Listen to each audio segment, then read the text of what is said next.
Good morning, good morning, good morning. Welcome to the podcast. This is Fantasy Squad. We are ready to talk some fantasy football this morning. Guys, how are we doing today? Absolutely fantastic, TJ. How you doing? I'm doing good. How are you, Tyler? I'm good. I'm ready to talk some football. Oh, great. John, how are you doing? I didn't hear you there. It's early, but I'm ready to go. It's early. Yeah, it is very early. We had to do this one a little earlier this morning. Well, fellas, let's jump right into it. Conversation piece first is the Browns' backfield. It's crowded. It's a little rough back there. There's a pretty clear starter in Nick Chubb, but yeah, let me start it off. Nick Chubb, I really don't think there's any argument. I really don't like talking about the Browns because Nick Chubb, he went and he was a starter for half the year last year. He rushed for almost 1,000 yards. He had a 5.2 yard average. Kareem Hunt, I don't even know why he's in the conversation to be picked up in a draft right now. He's not coming in until week 10. There's no point in drafting this guy. He's only got an 8-week suspension. Yeah, and the Browns have a 9-week bye. So he's going to be in week 10. He's going to be in week 9, and the bye week's going to give him a chance to really play. Look, Kareem Hunt is going to be – the real issue is Nick Chubb, he's a quality starter. He's a great running back. And for 8 weeks, he's going to be the number one running back. The problem is after week 8 is around the playoff time for everyone in the fantasy league. And right then we have Kareem Hunt coming into the picture. Okay. But just before we get to Jacob's weird face that he's making, yeah, you're in the playoffs. If you draft Kareem Hunt, you aren't in the playoffs. Are you high? No, what? No one's drafting Kareem Hunt. They're drafting Nick Chubb. But look, here's the real thing, okay? Nick Chubb is a top 20 back in most ADP drafts. He's the number 20 player overall. Top 20. He's probably a top 10 running back. And if you're going to draft Nick Chubb, I'm still taking him at that 20 overall pick. Kareem Hunt, look, there's no need to handcuff Kareem Hunt. The only real issue is at the end of the year, you're going to have a split backfield. I think it's going to be a 60-40 split between Kareem Hunt and Nick Chubb. You can't look at Kareem Hunt and say, he's only on a 1-year deal, but you can't look at him and say, oh, he's not going to play when he comes back. Of course he's going to play. The guy had stats out the glue, man. He's phenomenal. Of course he's going to show up and play at the end of the year. But the real question is Nick Chubb, or how much is Nick Chubb going to lose when he comes back? Okay. You want to go? Yeah, sure, I'll go. Okay. Mainly because, I want to get to Tyler's thing, and I'm so happy he didn't mention Duke Johnson. I'm so happy you didn't mention Duke Johnson because I know you love him. Not yet, Jacob. Not yet. He's coming. No, not yet. Well, Tyler, you are absolutely insane if you think Nick Chubb is going to be the only starter over there when Kareem Hunt comes back. He was the 2017 rushing leader. Do you think that guy's not going to play? If anything, he's going to take over more snaps than Nick Chubb, I think. And they're going to ease him in slowly, of course, like any team should. But, yes, it might happen after fantasy playoffs matter. But, if he gets re-signed by the Browns next year, it's absolutely going to be a 50-50 split. Running by committee backfield. Well, I don't think it's going to be a 50-50 split. I think we're looking more like a 60-40 split. So, very well could be, but like I said, if you think he's not going to play overall, you are absolutely out of your mind. Okay, so I want to get in on this a little bit. If we're talking fantasy football, Kareem Hunt is undraftable anywhere you have a 4 or 5 bench. Correct.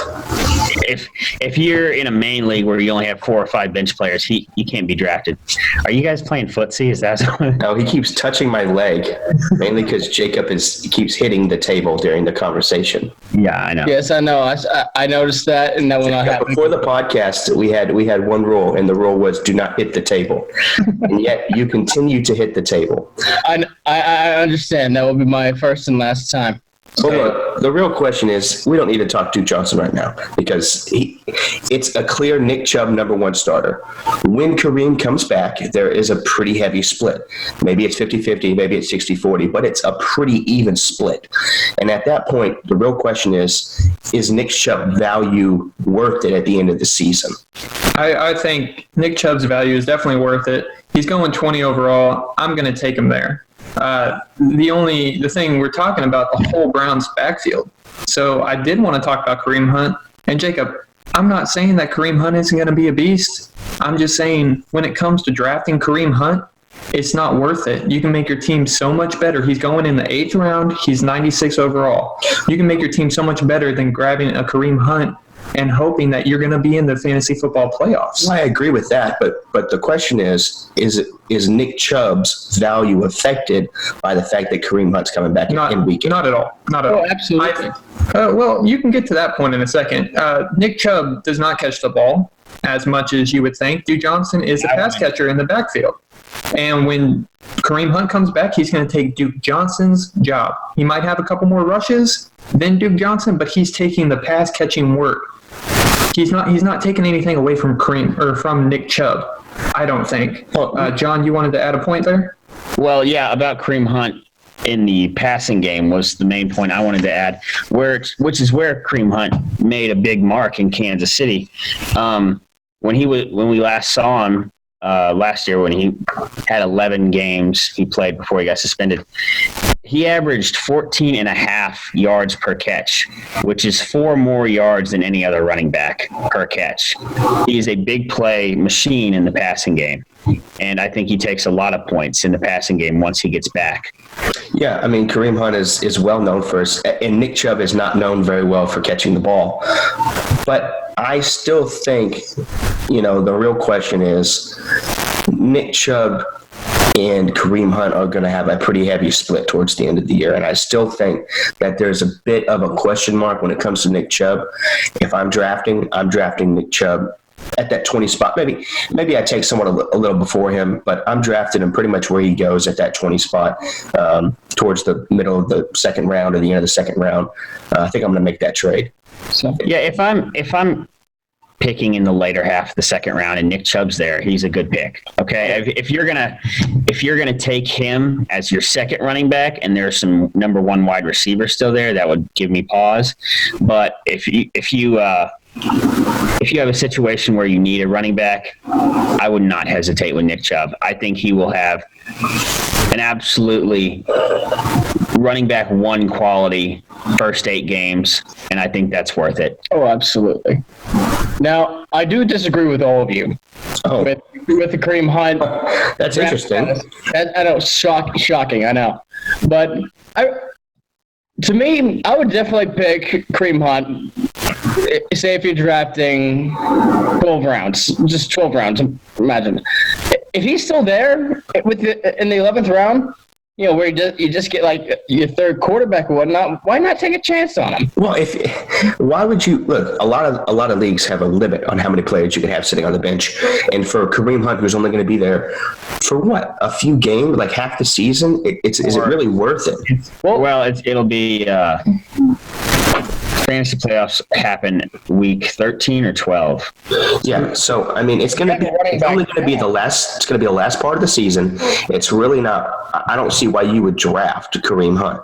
Yeah, mainly depth, just for the kids, you guys. Yeah, but you got to understand, if you're drafting for depth, Kareem Hunt is a no-go for 9 full weeks. He's nothing.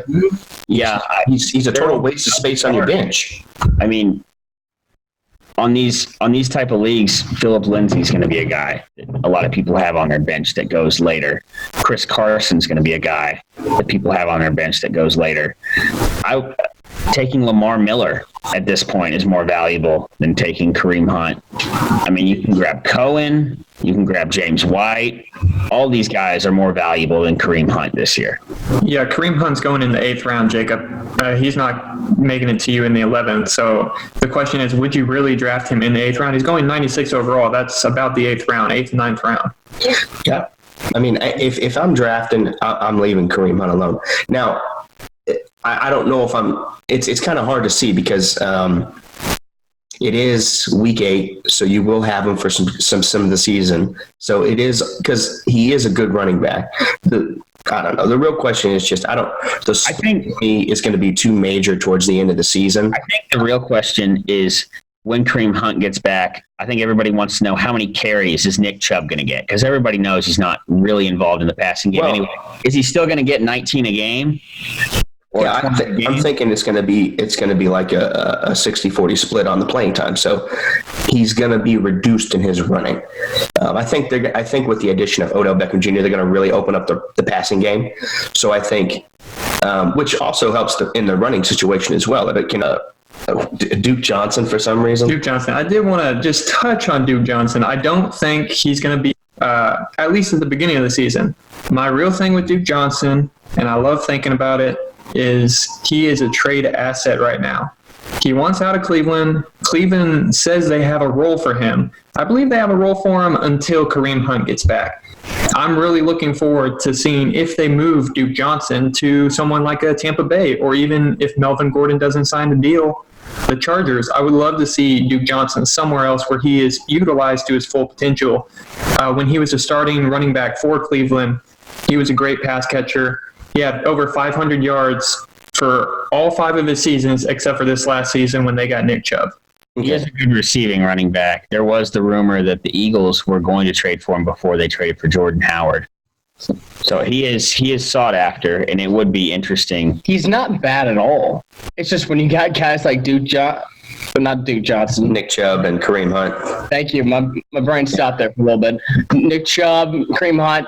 Who cares? Yeah, I mean, look, Duke Johnson in this year's fantasy is a wash for me. There's no need to even look at him on the team. Yeah, he's irrelevant. He's got talent, but in this year's draft, I'm not even touching on him.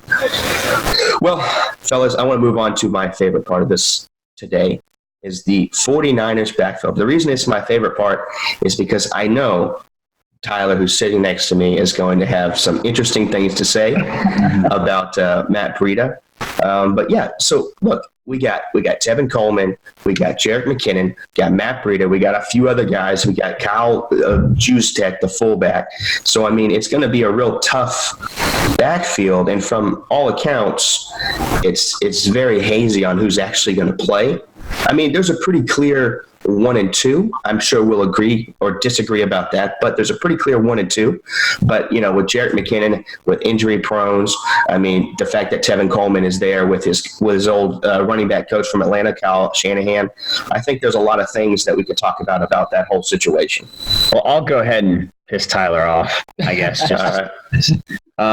Yep. So Tevin Coleman came in from Atlanta. Jerick McKinnon was their high deal signing last year.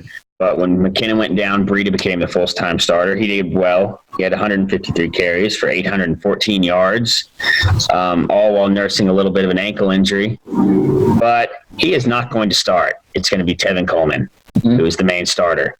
Tevin Coleman had career highs in everything from rushes, yards per carry, yards per game, longest run, receiving targets, receptions, yards, receiving touchdowns, and total scrimmage yards.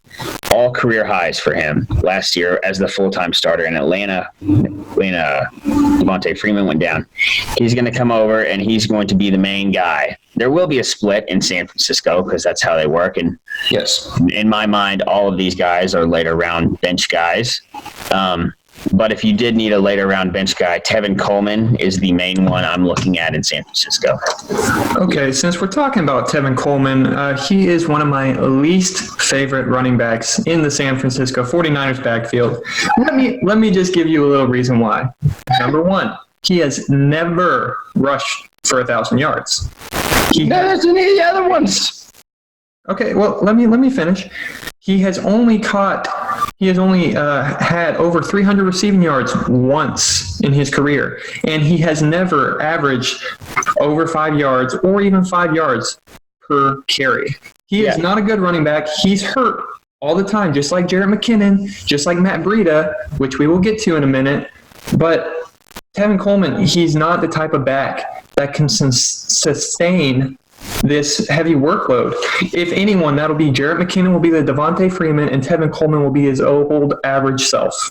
Yeah, but that's the point. Highest ever rushing attempts total is less than Tevin Coleman's last year. Look, that's the real point, is they've got too many guys out there. Look, I think it's pretty clear to most people Tevin Coleman is the starter and Jarrett McKinnon is a heavy split, perhaps even a 50-50 split. I think that's how Kyle Shanahan's wanting to run it, is running back by committee. So they're going to trickle Matt Breida in there, and it's going to be a rough draft. So if I'm drafting these guys, they're off my board completely. I mean, if I'm in the late rounds and I want to get an extra guy, I'll take a Tevin Coleman, maybe a Jarrett McKinnon. I probably won't take Matt Breida, just because I don't foresee him doing much in this year's offense, especially with they brought in Tevin Coleman, and especially with Jarrett McKinnon there. I don't see him doing much in this offense. Jacob, what do you think about that backfield? I actually have a prediction with this as well. Oh, They've got three quality running backs. They don't have any true number one starter. They don't have one. They've got three similar running backs over there right now. Well, Jarrett McKinnon doesn't have any more guaranteed money left. I think he's the odd man out.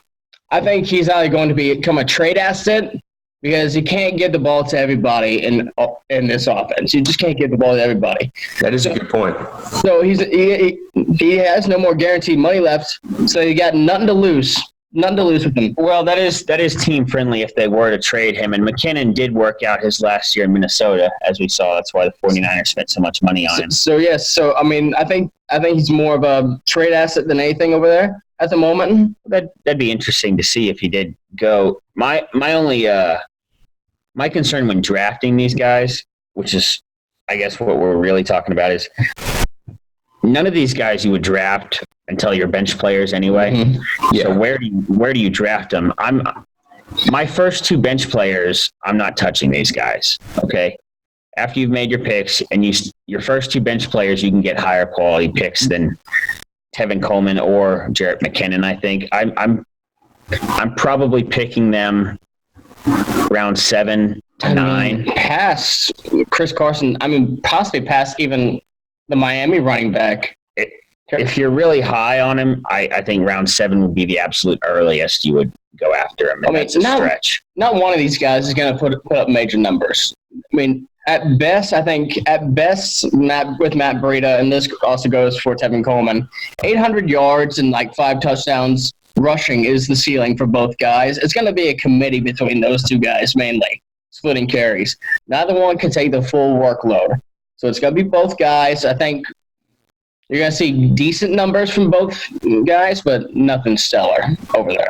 Yeah, and like you guys were saying, no one really wants to dive into this 49ers backfield. But if you have to pick a guy, I think Matt Breida is the best option. So just to go over a little bit, Tevin Coleman's going in the 5th round. Jarrett McKinnon's going in the 8th round. Matt Breida is going in the 12th round. So if you got to take a chance on a guy, that's towards some of the last picks in the draft is Matt Breida. And the reason I like Matt Breida so much is he had 153 carries for 814 yards. That's just as productive, actually more productive than when Tevin Coleman had 150-plus carries. Matt Breida averaged 5.3 yards per carry. He had 1,000 yards from scrimmage, and he didn't even play all the games. He wasn't a full-time starter. And Matt Breida, this guy's out here playing with a broken leg like Greg Jennings. He has a torn pectoral muscle right now, and Jarrett McKinnon's still hurt. Tevin Coleman's the only one healthy in training camp. But yeah. I think Matt Breida, since he was an undrafted free agent, he feels like he has something to prove. And I feel like last year he proved it playing through all the injuries, and I think Shanahan is going to give him a shot because he has such a talent and he's so determined to be on the field and beat out these other two guys. Look, I like Matt Breida. I like his story. Came from a small school. But the fact is, the guy is under 200 pounds, and he was not nearly elusive enough. And so for a running back who's under 200 pounds, you have to be elusive. And with the backfield that is full of speed with Tevin Coleman and Jarrett McKinnon, it's going to be tough. And as Jacob alluded to, they have 4 backs on their roster right now.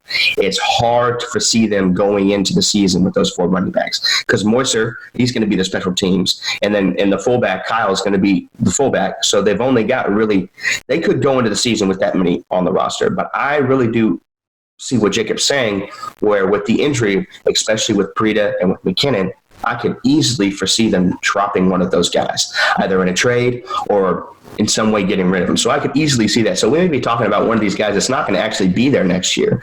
I mean, one thing is pretty much for sure. Tevin Coleman is going to be on the team next year. And with his previous history at a good team with Atlanta, I think he's the pretty clear starter. I just don't think with those other guys there that he's necessarily worth the pick in the 8th round or whatever pick you decide to take him at.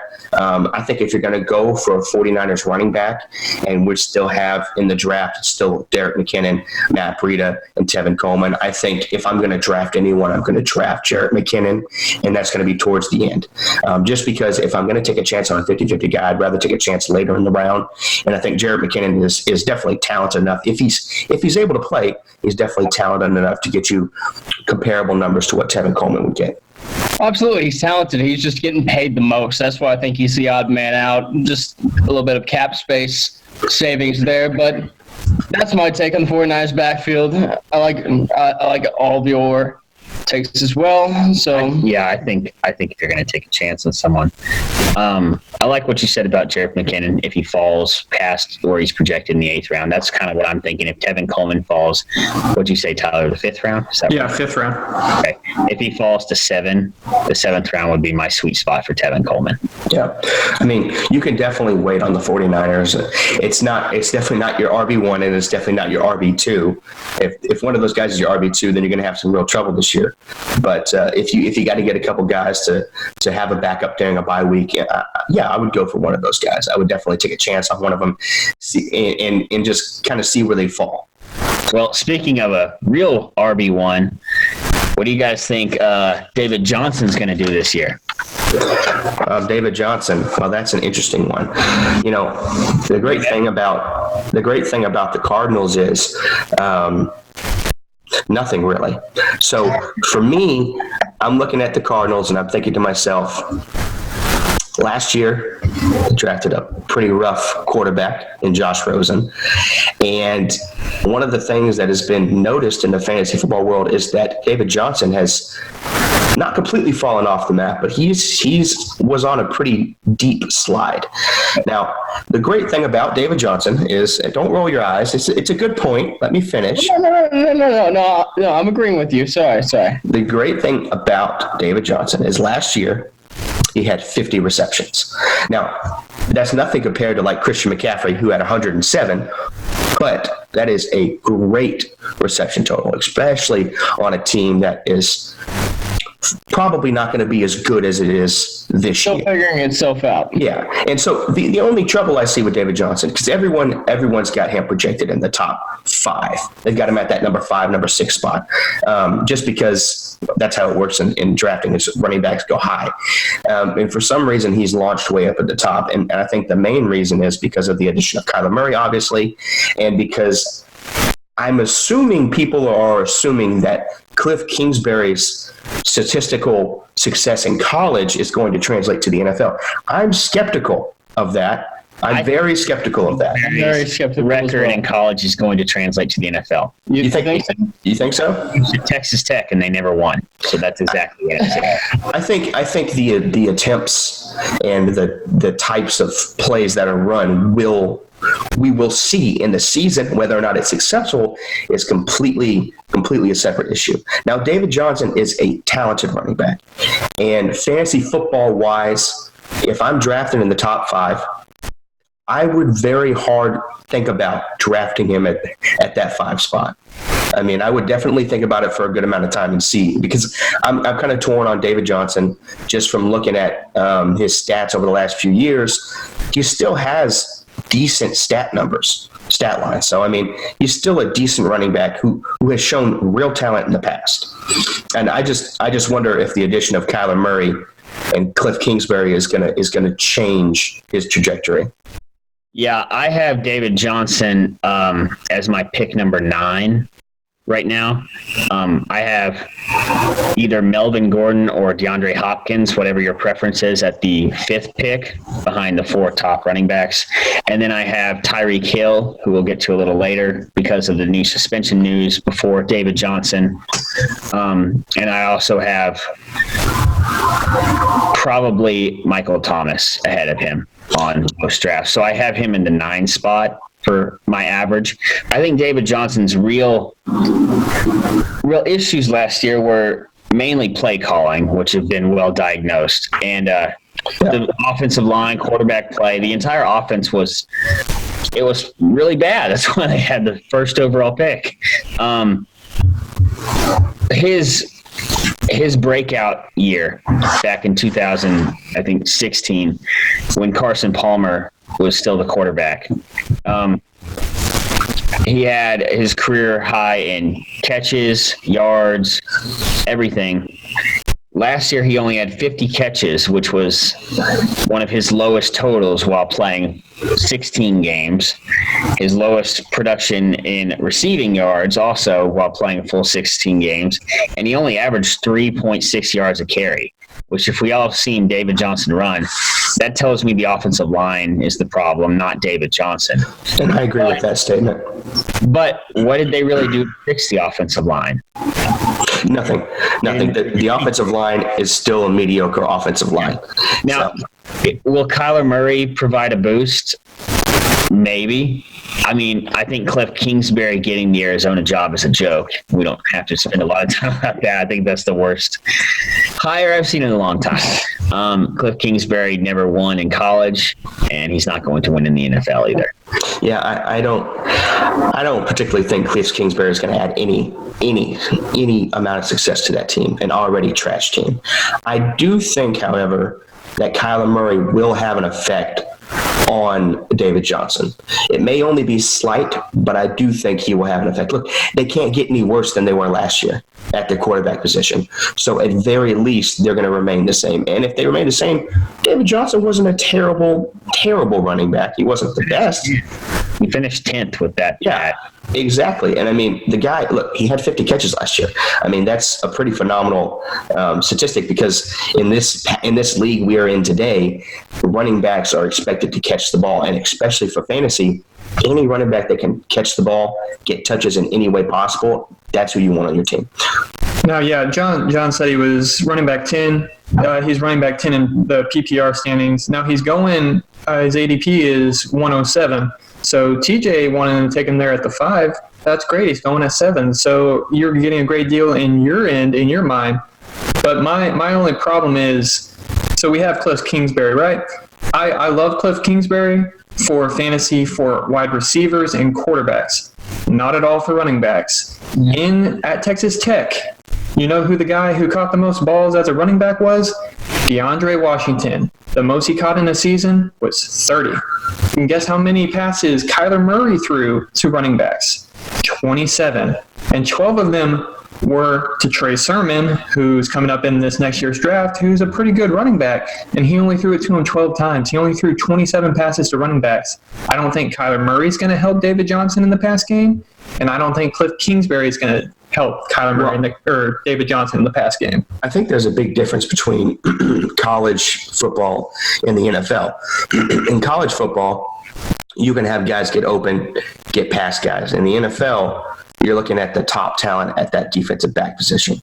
So you can't really go over the top on every play. You can certainly try. Oh, and Cliff Kingsbury will try. Oh, no, he'll try. That's his whole game. He wants to bring the college game to the NFL, which other coaches have done.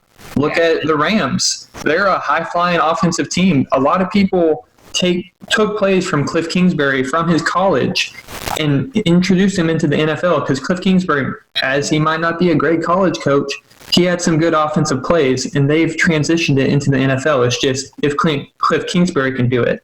But as David Johnson, I'm not taking him in the first round at all. That's my opinion. The difference when you see a college coach come to the NFL, like we saw Chip Kelly, and Andy Reid has kind of perfected a lot of his college football to the NFL mentality.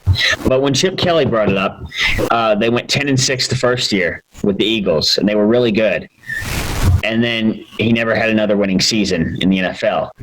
And why is that? Well, because when you come to the NFL and you just try to run your college playbook, they figure it out. You have to be able to run NFL caliber offenses, not just college caliber offenses, and people are going to figure that out really quickly.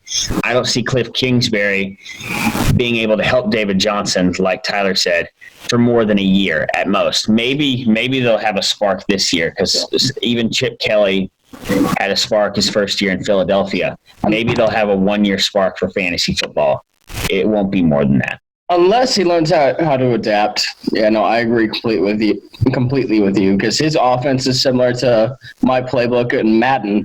But the thing about David Johnson is, and I'm agreeing with Tyler on this one, I wouldn't draft him round 1. I'm just not comfortable with that. That's amazing coming from the guy who's going to draft Todd Gurley, number 5 overall. I really thought you would draft Todd Gurley and then David Johnson, 5 and 6. Well, Tyler, shut your mouth. But here's the other thing. Every time I pull up David Johnson on Google, there's always something I see. There's always this question: is he elite or not? And heck, no, he's not. Wow. Why does he deserve to be considered an elite running back? He put up 3.6 yards per carry. He's had one good season, one stellar season. Yes, he was injured in 2017, but last year it wasn't his fault. I know the line is atrocious. But like I said, there's nothing that they did to help that makes me feel more comfortable about that. I don't see his production going up. If anything, I see it going down a little bit. So no, I don't see him as a round 1 running back whatsoever. I'm not touching him in the round 1 area, but round 2, absolutely. I think he's definitely a RB2 for sure. Look, he had 258 carries last year and 50 receptions. So he touched the ball a lot. Now, we all know the reason why he ran the ball so many times, but with those kind of stats, he has a bit of an inflation in points. I mean, he has almost 1,000 yards. I think it's 900 yards, and he has 10 total touchdowns. So it's kind of hard to look at last year and say, well, that's what he's going to do this next coming season. The real problem I have is Kyler Murray and their new coach going to change anything this year to where it will skyrocket David Johnson into the top 5? Yeah, I mean, last year was bad. I mean, his top year, I'll redo this. So last year he had 76 total targets, which was 11th in running backs for receiving targets, which is where all the big fantasy running backs make their money. Kamara, McCaffrey, Barkley, Zeke. He was 11th for targets. 76 is what used to be his reception total when he was having his elite years, not his target total. Elite year. So I guess I'm not sold, like Jacob said. I guess I'm not sold on David Johnson because I'm not sold on anything that the Cardinals did around David Johnson. Kyler Murray, he likes to run the ball himself. He doesn't like to dump off to running backs. Cliff Kingsbury doesn't like running backs. I'm not sold on David Johnson, so maybe my own perception of round 1, pick 9 is too high. Yeah. As we're talking about this, I'm thinking taking him in the first round might be a little high. The end of the first round, I could foresee. I just think with the addition of a Kyler Murray who is a run-first quarterback, if he gets flushed out of the pocket, he's out, he's gone. He's not going to throw the ball away. He's not going to dump it off to the running back. He's going to now. Look, he's in the NFL now, so coaching is a little different. So they may coach it into him. Hey, you don't. First instinct is not to bail. First instinct is to do your check down. Look at the running back. Look at everyone else. And then if there's no one open and you're flushed out of the pocket, then you can go. But he does have speed. He has a lot of speed. So in the passing game, it's going to be tough for David Johnson to get any looks because Kyler Murray knows he can run. So, yeah, the question of talent with David is definitely, it's there. He's talented. It's just, does the system help him out? And It does not at all. I mean, I would take Joe Mixon above David Johnson at this point now. Sorry, so I'm getting a little ahead of myself. I think we could all agree on the Joe Mixon pick over David Johnson. Yeah, Jacob, just throwing something out there. Hold on. Jacob, when did you say you would take David Johnson to what? Probably early second round, probably somewhere around the 2-3, 2-4 range if he's there. Okay, through our podcast, I'm just writing down what you're going to take just so I can kind of get a team together. Right now we have Todd Gurley in the first and then David Johnson in the second. I can't wait to see who's in the third. Oh, Jacob. Probably Kareem Johnson or something like that. I just want to. That's running backs. That's the way to go. Hey, since we're on the subject of Kareem Johnson, since you brought it up, I have high hopes for Kareem this year. The one thing everyone's talking about, they're like, oh, hey, what about Theo Riddick? Theo Riddick might not make the team this year.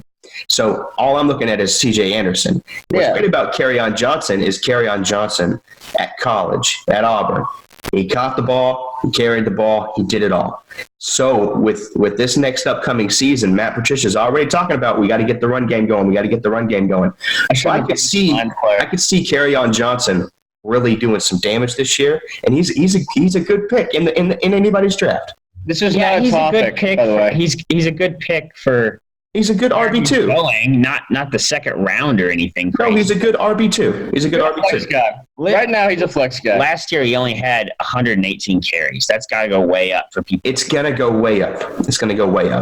So are you saying CJ is going to be more of just like a third down going back? No, I think CJ and Kareem Johnson are going to split, but it's going to be like a 75-25 split. It's not going to be a heavy split. They didn't bring CJ over there just to sit on the bench.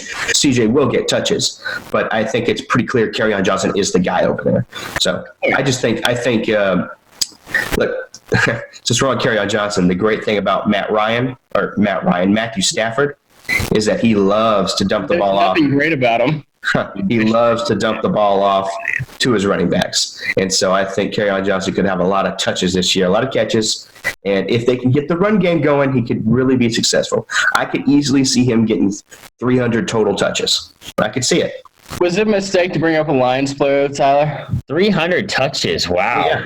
Oh yeah. I think he's going to get 60+ receptions this year. Wow. Yeah, and if he can get a middle of the pack amount of rushes too, that's going to be. Did I say 300? I'm taking back 300. I don't know why I said 300 touches. You forget it was in your division?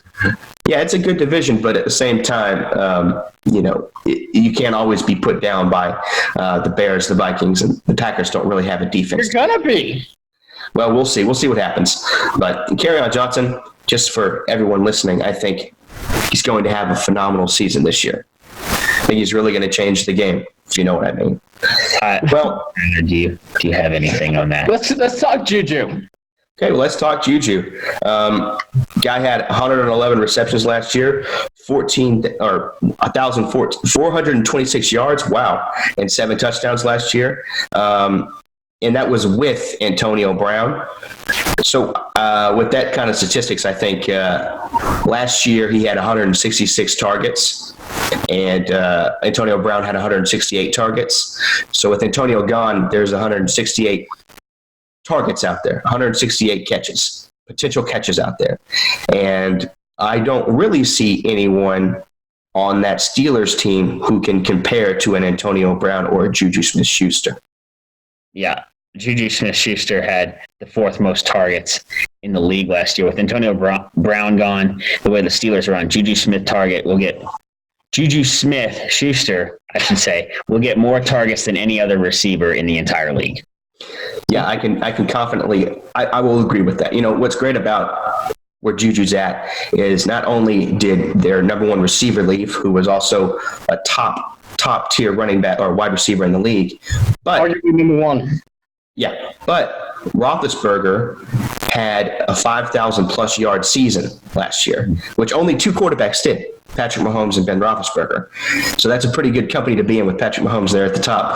But what's great about Roethlisberger is he also had the most attempts out of all the quarterbacks and the most completions out of all the other quarterbacks. So that tells me that he's going to really, really try and hit Juju with the ball as much as possible. Yeah, I think that this year it's going to be kind of one of those years that Big Ben is going to say, you know what, I didn't like that Antonio left. I didn't like that Le'Veon Bell left. So I'm going to give it to Juju, Antonio's replacement, and James Conner, Le'Veon Bell's replacement. I think he really wants to show those guys what they're missing, and they shouldn't have ever left the team. So I think Juju is going to have more of a breakout year than he's ever had. He's already had 2,000-yard seasons. So, I mean, I can only imagine what he's going to do this next year. That's false. That is false. What is false? 2,000-yard seasons. He was close rookie. 2 1,000-yard seasons. He hasn't put up 2 1,000-yard seasons. Yes, he has. No, he put up 917 yards his rookie year. Oh, sorry, Jacob. I was a couple yards off. My bad. Well, I mean, Wow. just want to be factual in this podcast. 83 yards, by the way. So, yeah, Juju is a guy I'm looking at who would possibly be a top 3 receiver this year. And he was top 10 last year, but with Antonio Brown gone, the amount of balls that Roethlisberger is going to throw his way is automatically going to put him in the conversation for a top 3 receiver. Oh, absolutely. The thing that I just love about Juju. I mean, his rookie year, he put up 58 receptions, 917 yards, and 7 touchdowns. And last year, 1,400 yards and 7 touchdowns and 111 catches. That's all with Antonio Brown there. And he's only 22 years old. Well, yeah, and I think Juju, I think I mentioned it when we were doing a little talk about James Conner amongst ourselves, that James Conner had all those touchdowns, but Juju Smith got tackled 5 times within... Only 5 times the whole season? Just wait for the stat, Timmy. 5 times within the 10-yard line. So he fell short. Barely. That's 5 more touchdowns you could have added on last year. Of course, touchdowns aren't a thing that you can predict, but it's just going to show that Juju could have inflated his stats a little bit more. He just came unlucky. Touchdowns go more. Receptions might be a little bit higher, but I think touchdowns will go be at least doubled. Well, look, touchdowns. Last year, Antonio had double Juju's touchdowns. He had 14 or 15, and Juju had 7. So if I'm looking at that, I'm saying there are 7 to 8 touchdowns left on the table and 168 targets. Somebody's going to pick that up, and Juju is the clear runner to take up and munch up as much stats as possible. You know, James Conner, the whole James Conner thing, we'll see. I mean, I don't know if James Conner is really going to be that bell cow and be the new Le'Veon Bell. I think it's going to be a little bit more split in that backfield, but Juju is the clear number 1, and I mean, he's definitely going to end the season off as a top 10 fantasy receiver this year. Well, no doubt about that. Did I mention he's only 22? yes, you did. Yes, you did. You mentioned that. Yes, you did. Well, if you want a similarity that would get you excited about taking Juju Smith-Schuster in the first round, and earlier than you might think, the last guy with a similar situation we saw to this was Devontae Adams, and then Jordy Nelson left. And Devontae Adams became the number 1 overall receiver in PPR leagues last year. Juju Smith-Schuster has a real outside shot to be the number 1 guy in the entire league this year with how many targets are on the board. Yeah, I could totally get behind that. I mean, it's going to be tough to beat out guys that are like staples on that list at the top there, but I think Juju could definitely has the potential with his situation to at very least be in the top 2 or 3, which for fantasy, I mean, you know, that makes him the number 1 through 3 receiver in the draft. So okay. So I want to ask, does everybody take Michael Thomas ahead of Juju? No. I take Juju. I take Juju. Yeah, I take Juju. What about Devontae Adams? I take Adams. I take Juju. I mean, I'm taking Adams. So 2 Adams and Juju. Okay, what about Tyreek Hill? Because he's playing all 16 now. Well, that's actually the next topic is Tyreek Hill. So actually, the young man got no suspension, which we don't need to talk about suspension because we're just a fantasy football conversation here. Yeah. I think this translates to another Madden-like season for Tyreek Hill, Travis Kelce, and Patrick Mahomes. I think, look, if Tyreek Hill is going to be playing without any suspension, statistically, he's still going to be a top 5 receiver. So if I'm looking at between Juju and Tyreek Hill, you've got to go Tyreek Hill because the difference is Patrick Mahomes. You got to jump on, and Tyreek Hill is very, very, very, very good at getting away from his defensive players. I mean, Jacob, what do you think? Do you take Tyreek Hill over Juju? Yeah, I'm taking Tyreek Hill over Juju. I mean, I think he's put up better stats every year so far. I continue to see that at least this year, maybe not next year. Maybe my mind will change. But there's one thing I wanted to ask you guys. What's up? About this no suspension thing that I am shocked about still to this day. How does this affect Nicole Harmon's stats? Because in the first podcast, we had people talking about him, with 800 yards this year, all this thing. How much will this affect Nicole Harmon? Let me get in on here. First of all, I wanted to go back.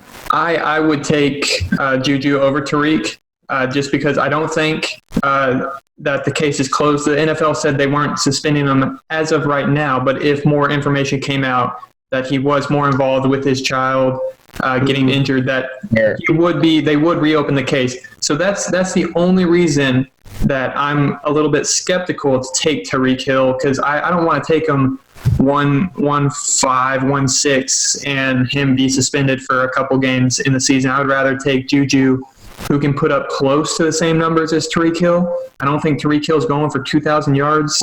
So it's not a big gap. I would rather just take the guy that is going to put up similar numbers to Tyreek Hill, and we know he's probably going to be on the field all year. He could put up similar numbers to Tyreek Hill, but we'll definitely know. I mean, it's not going to be week 1 or 2 when they say, "Oh, just kidding, you're suspended for 2 weeks." Well, I don't know about that. Take the Ezekiel Elliott situation when he first got in the league. Yeah, but he chose. No, they didn't suspend him all of his first year, but the second year they suspended him for something he did in college. I don't know. I don't trust Roger Goodell. I'm just saying my opinion is I would rather take Juju, who's a sure thing to get on the field barring injury. No, I agree. Juju Smith-Schuster is going to be a stat leader, but if Tyreek Hill is indeed not suspended like they're saying, he is a stat leader. Yes. And he's going to be better than Juju at the end of the year, more than likely. Yeah, Tariq would be better than him. I'm just saying I would rather take Juju, especially if it's that first-round pick. I mean, if I'm later in the first round, I'm definitely risking it with Tyreek Hill, but I'm not going to pick him with that 1-6, 1-7 range. I don't think I'm taking a receiver at the 1-6 either. You aren't taking DeAndre Hopkins? At the 1-6? Probably not. There's six.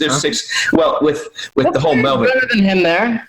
Yeah, with the whole Melvin Gordon thing, he might run into the 6th round, and I might go receiver there. Yeah. So I mean, what is there any updates on Melvin Gordon at all?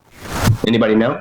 No, Melvin Gordon is still demanding a trade if he doesn't get a new contract. Melvin Gordon, if he plays, is obviously top 5 or 6 running back, but is there any news that you guys have found? Because I haven't heard a new thing at all. No, I don't have any news, but my prediction is Melvin Gordon will not get re-signed. He will either play the rest of this year or he won't play and he'll get dropped or traded because the owner, Dean Spapanos, however you say his name, he is a very cheap owner. He does not like paying people. You're a cheap owner, Tyler. He does not like paying people, especially not running backs. I think that they see, look at this beautiful promised land in the 2020 draft class and all these great running backs. Mm-hmm. I think they say, hey, look, there's 6 more Melvin Gordons we have there. Well, easy on the 6 more Melvin Gordons. Here's the thing. It is not easy. We just talked about 2 backfields. We just talked about the 49ers who have good running backs. They got a lot of talent at running back, but there's no clear, hey, I'm the guy. Not everybody can be like the Cowboys where you got a Zeke, or like the Giants where there's a Saquon. Most of the NFL is these dual back, split back running backs. Like you look at Detroit, they got the split backs. I mean, back with Melvin Gordon and Mark Ingram, or Alvin Kamara and Mark Ingram, they had the split back. It worked out really good for them, but if you look at most of the NFL, it's it's turning towards, and this is where the NFL is heading, is you have one guy who's a specialist who can pound it up the middle, and you have another guy who's your speed back who can catch the ball out of the backfield. That's where the NFL is heading, is a split back look with specialists on the team. But as of now, Melvin Gordon is a number one running back. Now, how valuable is a number one running back to an NFL team? We have to find out, because so far it has not proven to be that valuable. You look at Le'Veon Bell, you look at DeMarco Murray, even back in the day with the Cowboys, it's proven to not be as valuable as maybe it was 40, 50 years ago. Well, the Melvin Gordon thing, the real problem with the contract lies with his injury history, which is what makes the situation a little dicey for Melvin Gordon fantasy owners, because his injury situation in the past could lead to a real holdout, because the Chargers don't really go big because they're a small market. They're LA now, so I'll give them that, but they're not acting like LA yet. Right.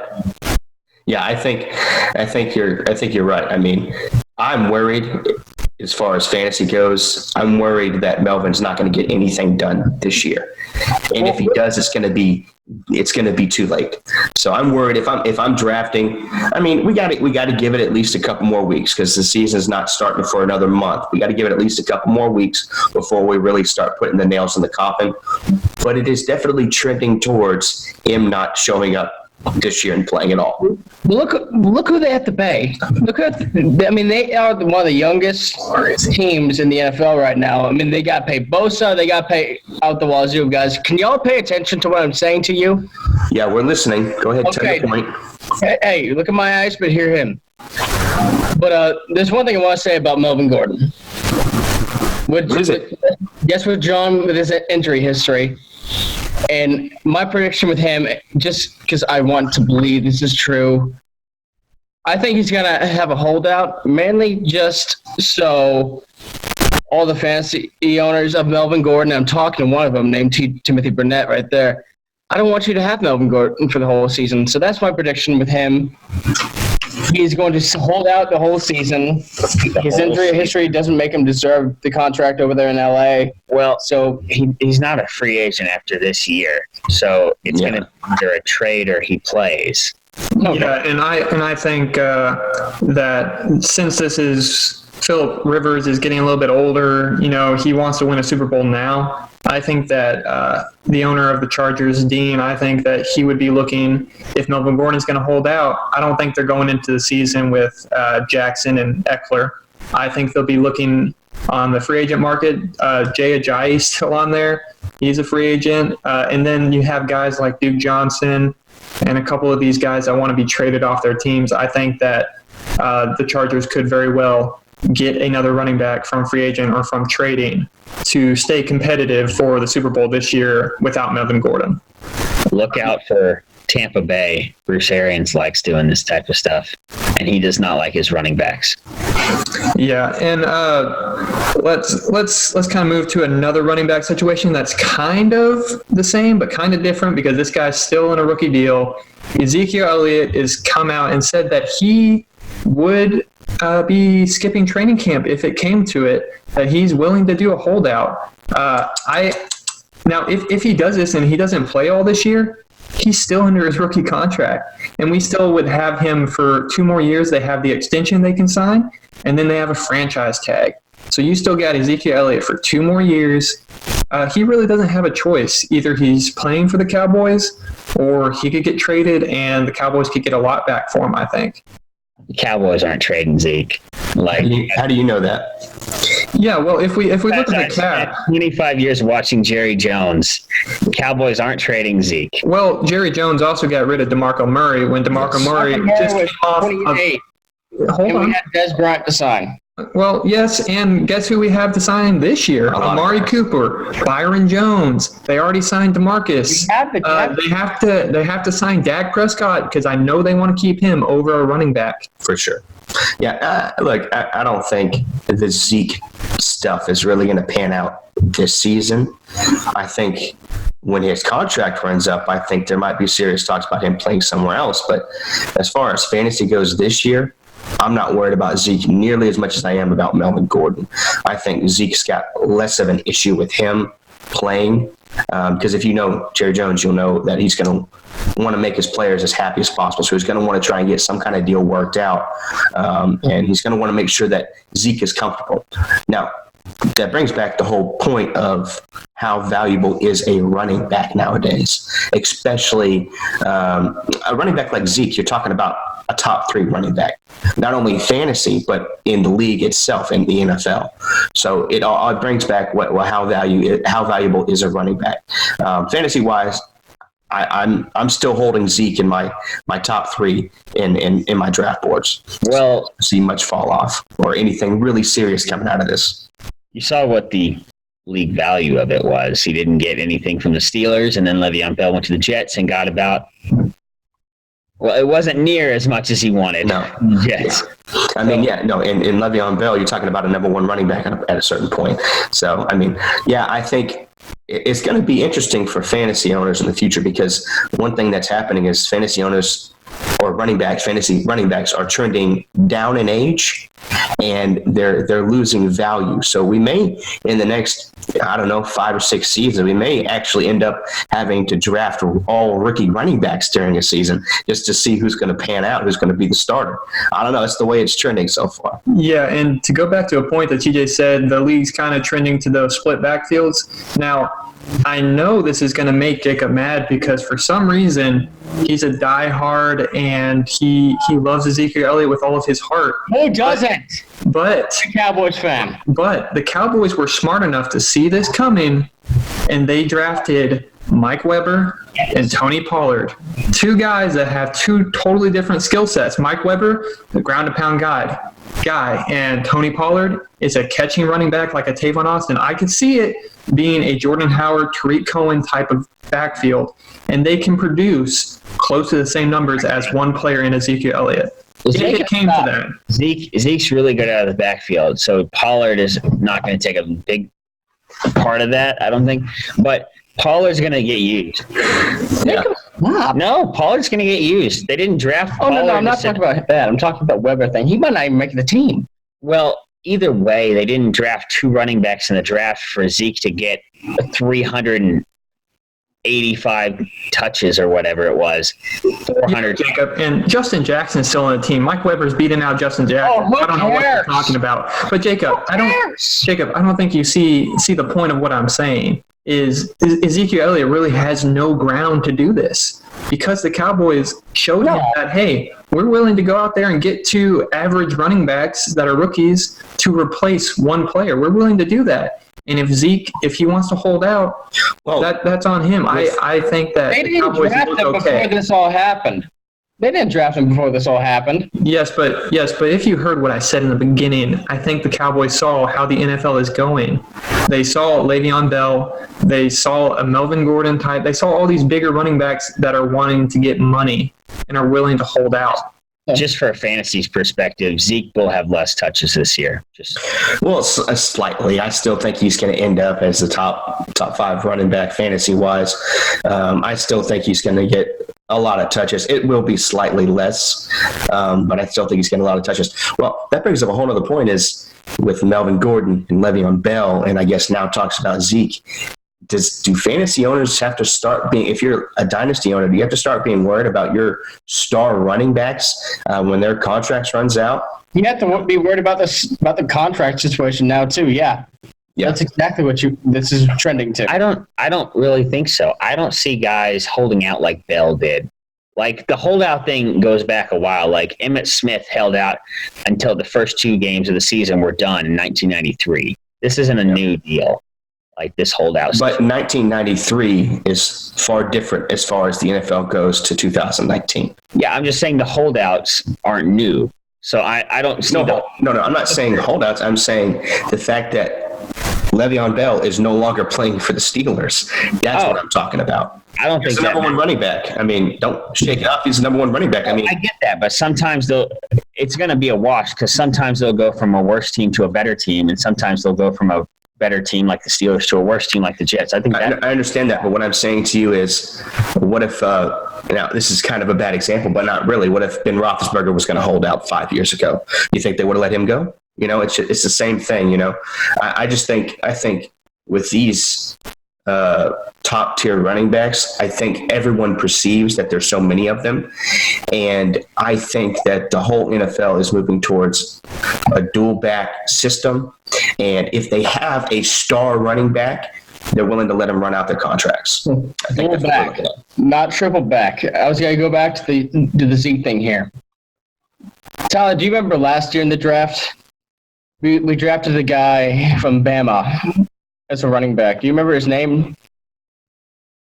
No, please inform me.